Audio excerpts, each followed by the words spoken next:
just see blood and there's no ritual that is happening.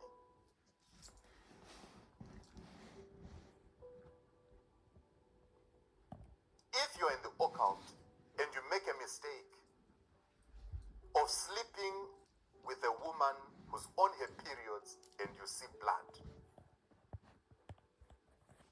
it's a problem. I had so many problems because of blood. After sleeping with a woman and then blood, she starts bleeding. I knew that it's because of this woman I was married to at the time. That is why each time I would sleep with someone that I really loved or really wanted to marry or wanted to be committed to, this thing would happen. But also at the same time, it would make me to hate this person because I knew how this blood was going to affect me. And even the maid itself, the woman, knew that me seeing blood, I will run away from that person immediately and I will never want to talk to that person again. So it's deep, it's broad. That is why it has to be packaged in a series. I can't talk about it. I can't talk about everything today and finish. It has to be in a series.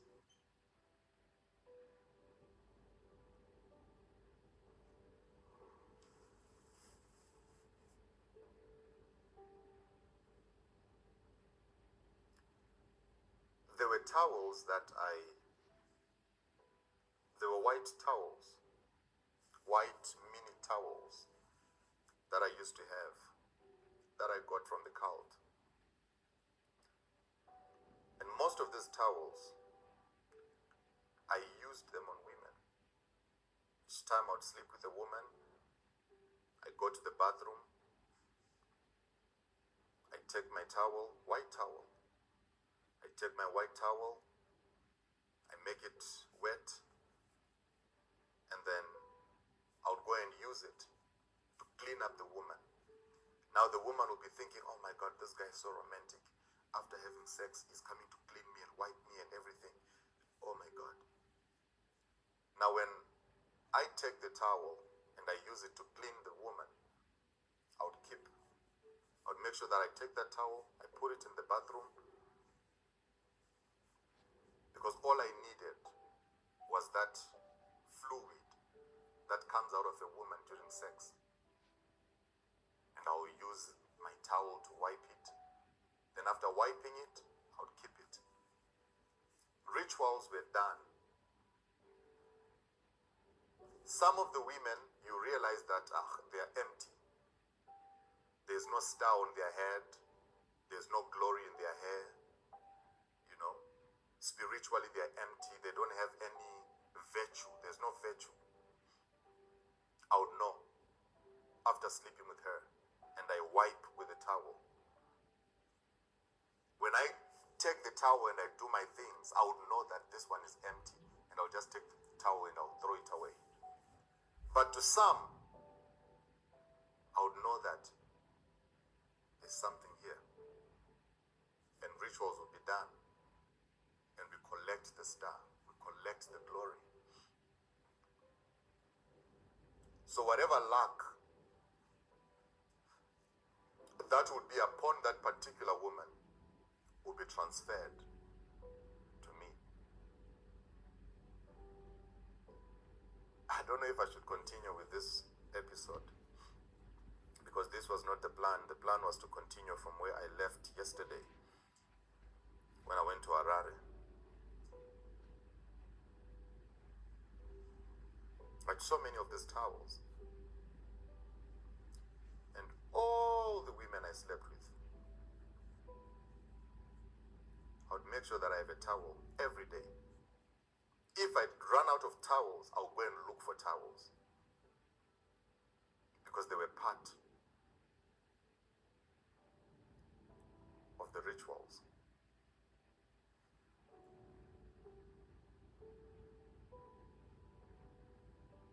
Once I see blood, I don't talk to you again. Once you bleed during intercourse, that will be the last time I talk to you. I would use the towel to wipe, or I would use it very nicely. Wipe, wipe, wipe, wipe, wipe, wipe, wipe, wipe, wipe. In the process, I know what I'm doing. As I'm wiping, there are words that I'm speaking. There are words I'm speaking. There are things I'm saying. You know? And I'm not the only one who used to do that. I know people who are in the cult and are still doing that right now. Many people have asked themselves so many questions. Why women? Why the sex? Why so much sex? Now, to some, they don't even use the towels to wipe you. They don't even use anything to wipe you. But after sleeping with you, they go on their own manhood. As soon as they finish sleeping with you, they rush to the bathroom. As they're rushing to the bathroom, it's either they'll use a tissue to wipe themselves and then they keep that tissue, or they'll use a towel to wipe themselves and they'll keep the towel, so that they do the rituals that have to be done with that discharge of a woman.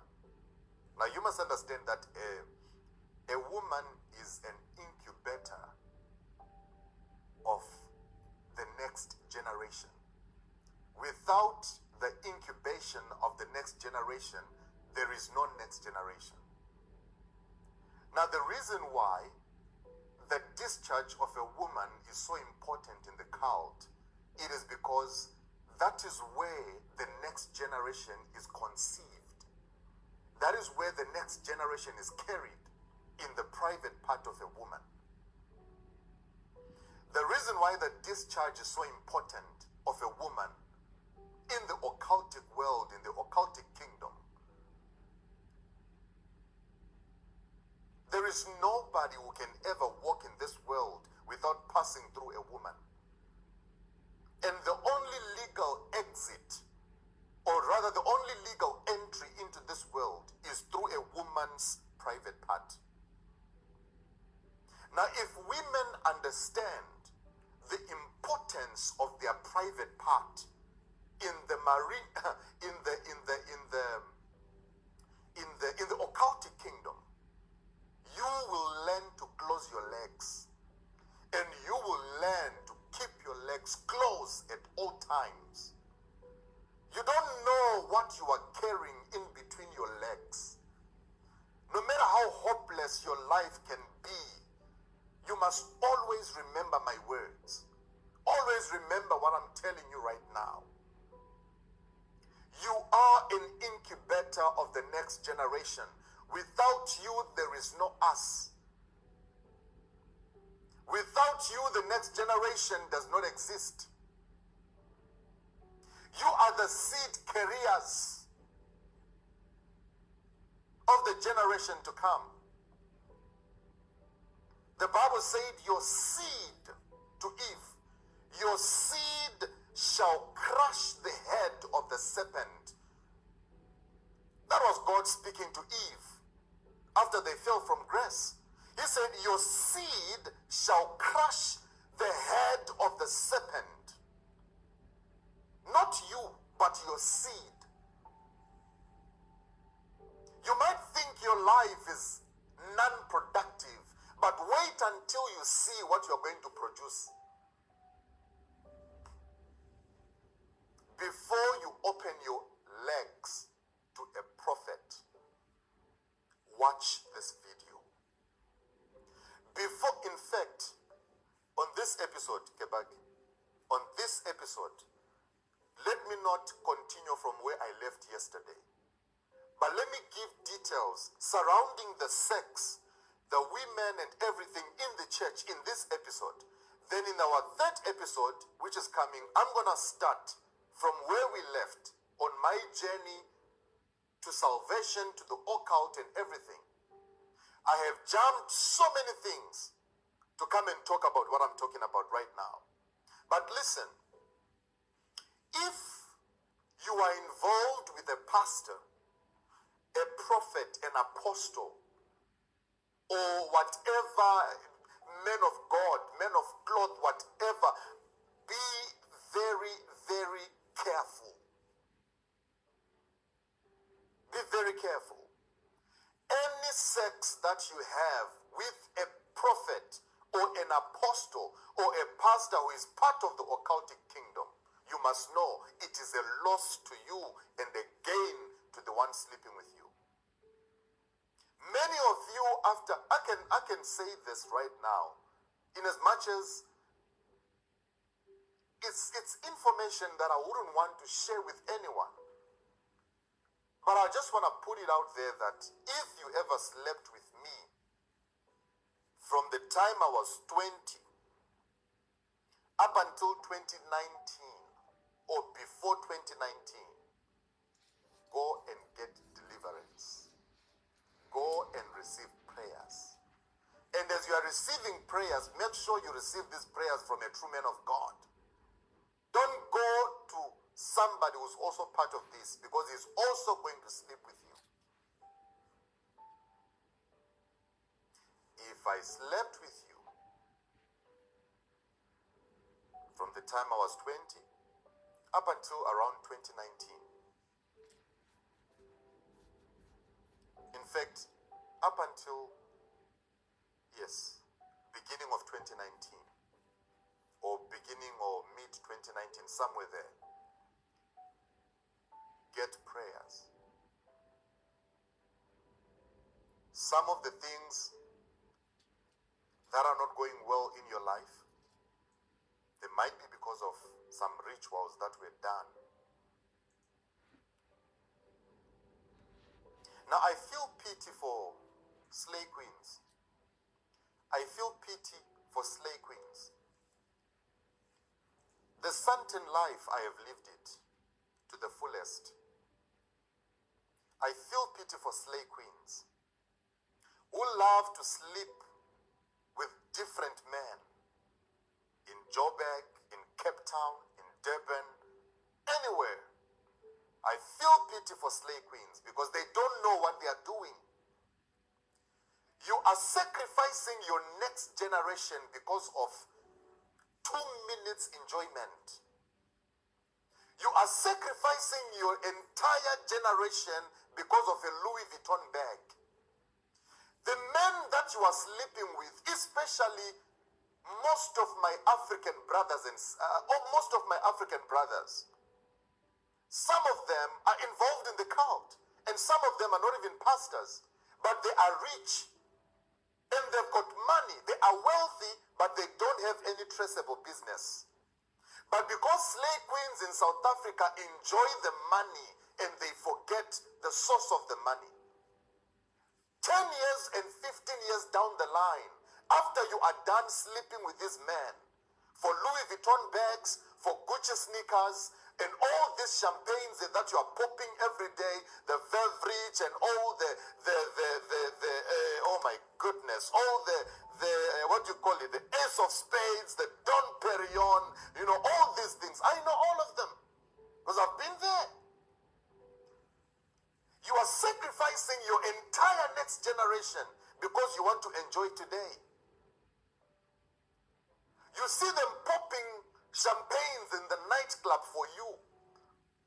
They will spend any amount of money on you because they know what they are going to get from you. Once you open your legs and they sleep with you, they take what they want and they go. Before you know it, you are now a useless human being. 10 years, you might be enjoying right now and thinking you are pretty because there's Instagram and filters.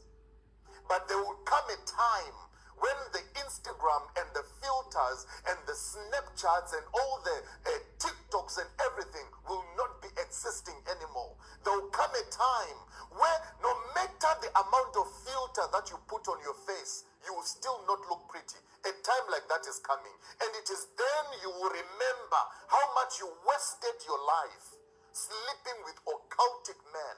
Now I'm generalizing this. I'm not just talking about pastors. I'm not just talking about prophets. Now I'm talking about everybody, all men who are in the occultic kingdom. Why don't you ask yourself this simple question? every day you are in the nightclub with a man, he pops 50, 100,000 rands every day in a nightclub. You have never seen him in an office. You have never seen him anywhere. You have never seen any business that he does. You have never seen this man going anywhere or putting on a work suit to go to work or a suit to go for a meeting or whatever. You've never seen anything like that. But every day you are in the nightclub together with this man. You are popping champagne, you are drinking, and when you are done, you go, you sleep with them. And when you sleep with them, you are high on weed, you are high on molly, you are high on cocaine, you are high on every kind of drug. You are high on everything. You are high on alcohol. And you don't even know what they're doing to you. In the night when you sleep, they sleep with you, and after sleeping with you, they collect what they want to collect from you. Some of the women, when you sleep with men who are in the occultic kingdom, they cut off your hair. They cut off your hair. As you are sleeping with them, they cut off your hair. They cut off. I'm saying this because I've been there, and I know what I'm talking about. They cut off your hair. And they collect it, and they keep it. And they use it for rituals to make money. And you will be following after them every day, every day. Let us go. Where are we popping today? Please pop for me. Please bowl for me. Please do this. And you don't know what's happening. You don't know that the money that they're spending is your glory and your luck. Your star has been compromised, and your entire future has been compromised simply because you wanted a Louis Vuitton bag. This is a message I want to give to all the slay queens in South Africa. You might be slaying today, but 10 years to come, watch and see. 10 years to come, whatever that you are slaying for today is going to be slaying you 10 years to come. When it is time to look back and remember, when it is time to look back and just look and see, what have I done ever since I started being a slay queen? You realize the only thing that you did, you bought Louis Vuitton bag, you bought champagnes, you bought Dom Perignon, you bought this and that. Now you are trying to do life. Now you are trying to make a life. You can't do life anymore. Because your star is gone. Your luck is gone. Inhlanhla yakho. It's called luck, right? KG, luck is inhlanhla, ne? Yeah. Inhlanhla yakho is gone. Now you are just an empty airhead, going around not knowing, wondering, not knowing what to do with your life. Before, let me give an advice to the generation that we have right now.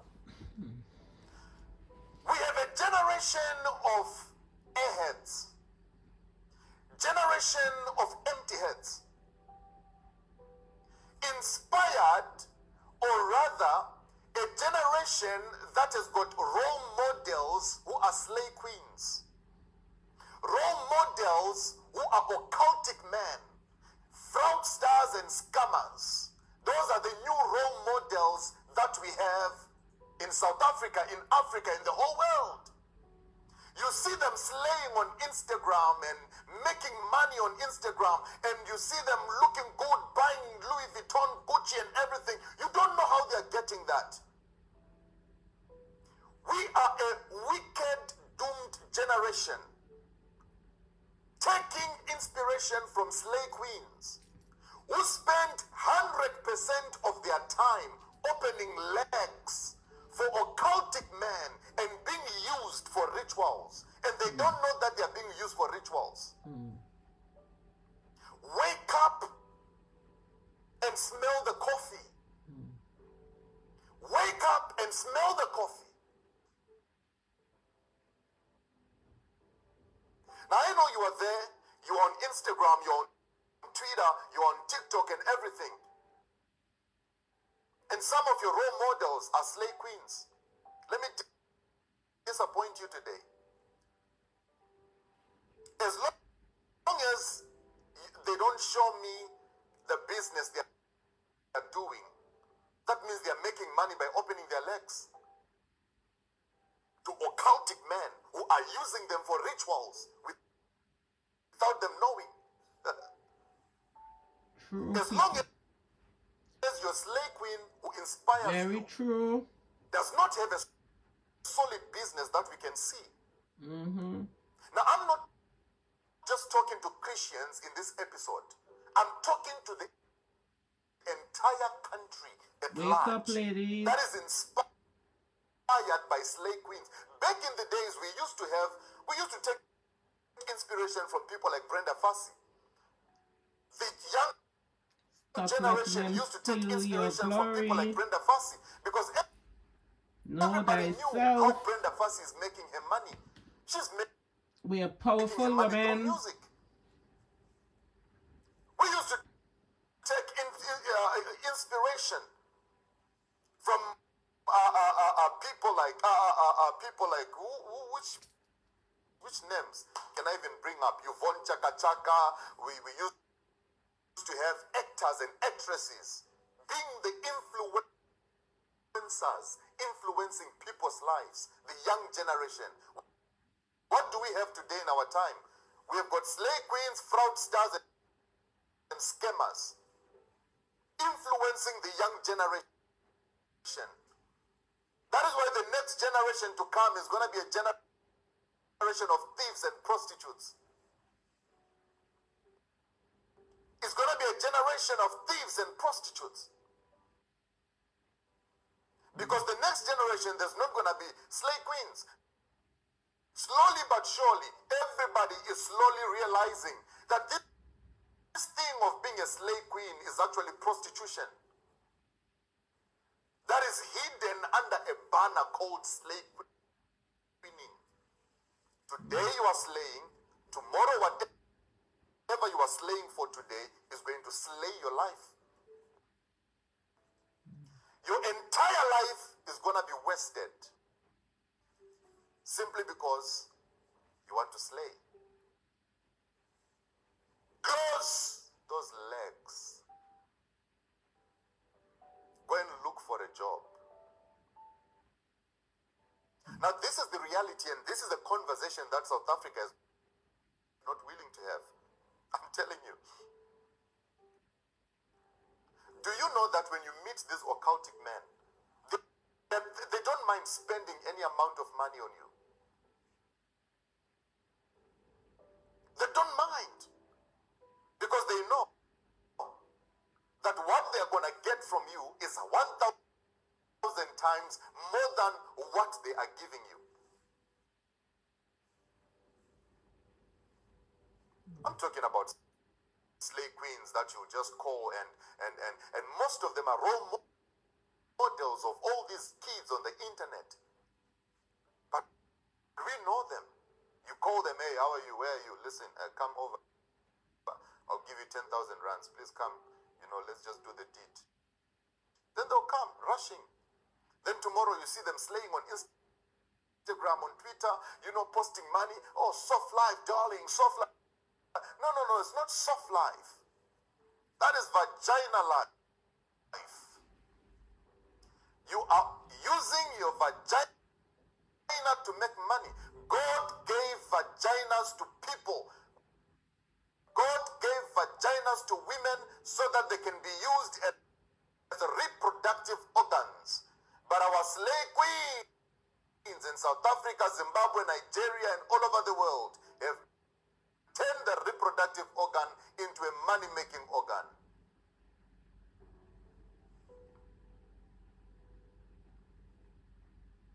This is the reality that we have to live with.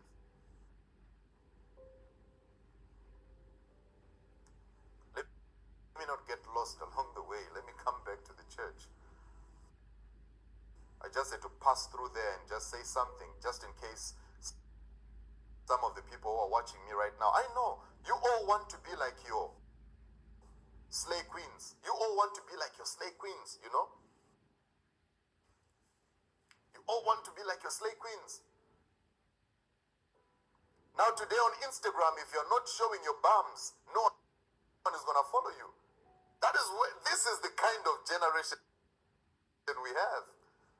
Show your bums and people will follow you. Show your breasts and people will follow you.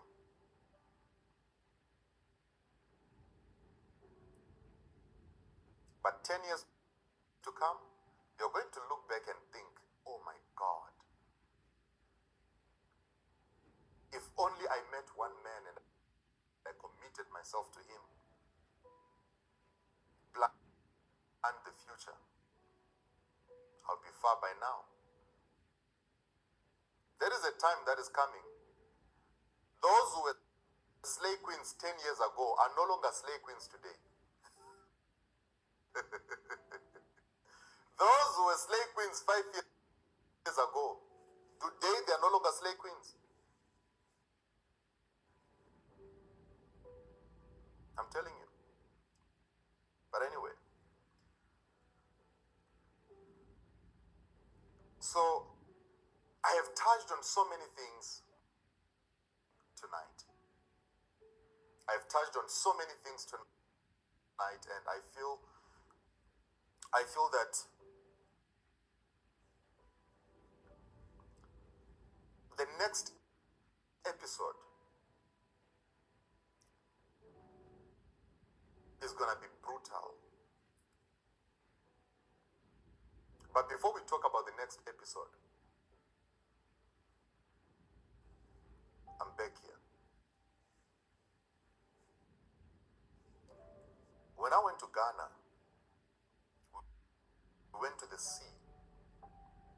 And with time, when I finally get to the depth of all these things that I have to talk about and discuss, I'm gonna start mentioning the names of the people that I went with, the names of the people I met. Some of the pastors that I met, I'm like, you are also here. Oh my God. The first time Muhlala spoke to me, I know many of you might think this is J. Israel saying, but the first time me and Muhlala we spoke,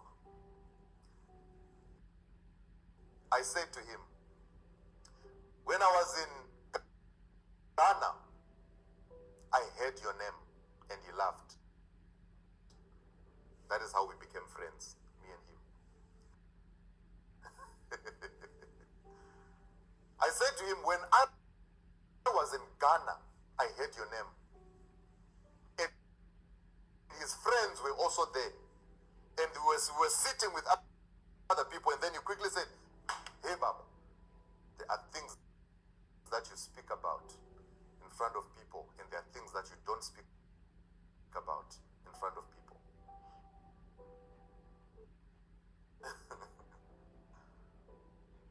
I said to him, when I went to Ghana, I heard your name. They mentioned your name to me. Now, one thing about these occultic places, once you join and you become part of it, they also tell you who else is part of this, to console you so that you can see the bigger picture of the cult. They told me Makandiwa is part of it. I'm telling you, this you can take it or leave it. But I was told Emmanuel Makandiwa is part of the cult. They told me a pastor, I think it's Pastor Kumui, TF or W Kumui or something from Nigeria. I remember I was shocked. And I was like, who is Kumui? I didn't know him at the time. Then they showed me the pictures. And they're like, no, this is the man. I said, you mean this man is also part of this system? They're like, yeah, this one has been part of it for many years. These are the generals. Because in the occultic world, there are ranks. There are ranks. And it works the same with the number. Those who've been to prison, the number gangs, it works the same. The more people you kill, if you are part of the number gang in prison, the more people you kill, the higher your rank goes. So you can enter as a normal person, but the more you kill, Then you become a general. Then you become, there are names, there are ranks. Let me put it that way. There are ranks in the occultic kingdom. And there are ranks, and there are people who are occupying those ranks in the occultic world. I was told Makandiwa is part of the cult. I was told Uber Angel is part of the cult.